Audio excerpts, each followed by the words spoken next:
بسم اللہ الرحمن الرحیم۔ السلام علیکم۔ ہندوستان پر ایک نیک بادشاہ حکومت کرتا تھا۔ وہ ملکی خزانے سے ایک پیسہ بھی نہیں لیتا تھا۔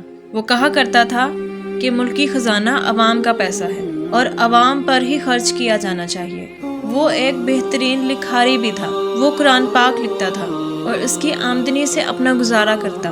اس کی ملکہ بھی نیک تھی۔ وہ گھر کا سارا کام خود کرتی تھی، صفائی کرتی، کھانا پکاتی، کپڑے سیتی، حتیٰ کہ گھر کے سارے کام اپنے ہاتھوں سے کرتی تھی۔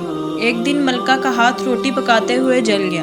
جب بادشاہ گھر آیا تو ملکہ نے کہا، مجھے ایک نوکرانی رکھنے کی اجازت دے تاکہ وہ گھر کے کام کاج میں میری مدد کرے۔ بادشاہ نے کہا، ملکہ تم جانتی ہو کہ میں ملکی خزانے سے 1 روپیہ بھی نہیں لیتا، اس لیے کہ یہ عوام کا پیسہ ہے اور میری تنخواہ اتنی نہیں ہے کہ میں ایک nauکرانی رکھ سکوں، کیونکہ میری تنخواہ میرے ہاتھ کی کمائی پر ہے۔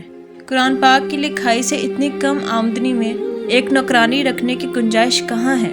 میں اگرچہ بادشاہ ہوں مگر حقیقت میں ایک عام غریب آدمی ہوں۔ ملکی خزانے پر صرف عوام کا حق ہے اور عوام کی ترقی کے لیے ہی خرچ ہونا چاہیے۔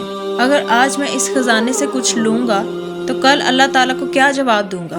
ملکہ تم حلال کی کمائی پر صبر شکر کرو، کل پیارا خدا تمہیں اور مجھے اس کا بہت اجر دے گا۔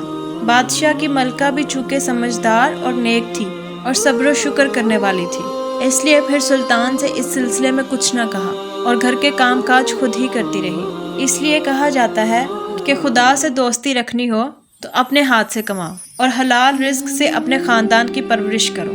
اب آپ اس بادشاہ کا نام بھی جان لیں۔ اس کا نام سلطان ناصر الدین تھا۔ جزاک اللہ۔